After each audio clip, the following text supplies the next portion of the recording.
요즘 한창 애플이 아이패드 프로 11인치 64기가 모델에 NVMe가 아닌 이 속도가 다소 떨어지는 eMMC를 사용했다는 이야기로 애플이 욕을 많이 먹고 있죠. 마진에 집착하는 애플이 드디어 eMMC까지 넣어가며 원가를 절감했다는 식의 여론이 형성되고 있습니다. 우선 이 모든 이야기는 바로 여기 노트북책이라는 사이트의 포스팅에서 시작이 되는데요. 내용 자체는 아주 심도 있는 좋은 내용들입니다. 문제는 바로 이 부분인데요. 여기에 아이패드 프로 11인치 64기가가 eMMC라고 되어 있죠. 우선 NVMe와 eMMC에 대한 세부적인 설명은 UFS 방식과 함께 따로 에피소드를 만들어 간단히 이야기 나눠보도록 하고, 주제에 집중하기 위해 이 NVMe 방식이 애플이 기존에 계속 사용해온 방식일 뿐만 아니라 가격도 더 비싸고 더 빠르다 정도가 중요한 내용이 되겠고, 그러한 이유 때문에 애플이 원가를 절감하려고 아이패드 프로 라인임에도 불구하고 값싼 부품으로 바꿨다 하는 그런 이야기가 있는 것이죠. 그런데 좀 의아한 부분이 있습니다. 이렇게 기존의 NVMe를 eMMC로 바꾸게 되면 성능 문제는 물론이고 앞서 살펴본 것처럼 소비자들의 반발이 만만치 않겠죠. 이러한 리스크를 감수해 가면서까지 애플이 얻게 되는 이점이 그리 크지 않습니다. 두 번째는 컨트롤러와 관련한 부분인데, 이전 에피소드에서 아이폰 6S와 관련한 이 뽑기 논란에 대해 이야기 나눴었죠. TSMC와 삼성 두 파운드리에서 생산한 제품 간에 AP 공정 차이가 나서 논란이 있었다는 이야기, 이와 비슷한 논란이 맥북에서도 있었습니다. 일부 모델에 이 삼성과 도시바 제품 간의 SSD 컨트롤러의 성능 차이가 있었던 것인데, 여러 거래선을 확보해 이 가격을 낮추는 방식으로 이 서플라이 체인이 운영되는 이 애플의 운영 정책상 앞으로도 애플은 계속해 여러 제조사의 제품을 취급할 수밖에 없었고, 이러한 이슈를 원천적으로 봉쇄하기 위해 애플에서는 이스라엘의 어노빗이라는 회사를 2011년에 무려 4억 달러를 지불하고 인수합니다.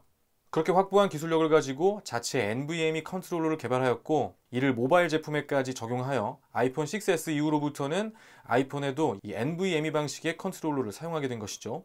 이 이야기를 조금만 다른 관점에서 정리해보면, 특정 모델 안에서 발생하는 성능 차이를 줄이기 위해 무려 4억 달러라는 금액을 지불한 것인데요. 그런데 이 기사의 내용대로라면 이런 애플이 다시 아이패드 프로 11인치에 본인들이 애써 만든 이 NVMe 컨트롤러를 사용하지 못할 뿐만 아니라 심지어 더 느리기까지 한 eMMC를 사용해야 했다는 그런 이야기를 하고 있는 것입니다. 그리고 무엇보다 가장 중요한 부분은 원문 속의 벤치마크 결과가 되겠는데요. 이 메모리 아랫부분에 디스크 테스트가 이어지는데, 이 벤치마크 결과값이 이와 같은 기사 내용의 근거가 된 것이죠. 이 내용을 조금만 자세히 보도록 하겠습니다. 이 원문이 되는 노트북 체크에서 사용했던 벤치마킹 프로그램이죠. 패스마크의 홈페이지에 이 iOS 기기들의 디스크 부분을 정리해 놓은 자료를 보면, 여기가 아이패드 프로 11인치와 프로 12.9인치가 이렇게 모델별로 혼재되어 8개가 있는 그런 부분으로 추정됩니다. 기사 내용은 이 모델 간의 속도 차이를 근거로 맨 아래에 있는 제품은 eMMC를 사용했다, 이런 논리 흐름인 것이죠. 그런데 이 낸드 플래시의 경우 용량이 다른 모델 간의 퍼포먼스의 차이는 너무나 당연한 부분이 되겠습니다.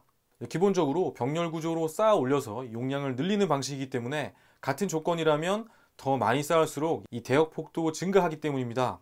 따라서 이 부분에서 발생하는 최고 용량과 최저 용량 간의 속도 차이는 eMMC로 바뀌었기 때문이라고 해석하는 것보다는 낸드 플래시의 구조적 특성에서 기인한 것으로 해석하는 것이 더 적절해 보입니다. 또한 실제로 이것이 eMMC로 바뀌었나를 확인해 보기 위해서는 앞서의 방법보다는 NVMe 방식으로 출시되었던 구형 모델과의 성능 차이를 비교해 보는 것이 더 적절한 방법이 되겠는데요. 물론 동일 조건은 아니지만 NVMe에 비해 두세 배 이상 느린 eMMC를 사용한 제품이 이 정도의 퍼포먼스가 구현이 가능하다고 해석하는 것은 기존에 우리가 알고 있었던 일반적인 모습과는 많은 차이가 있죠.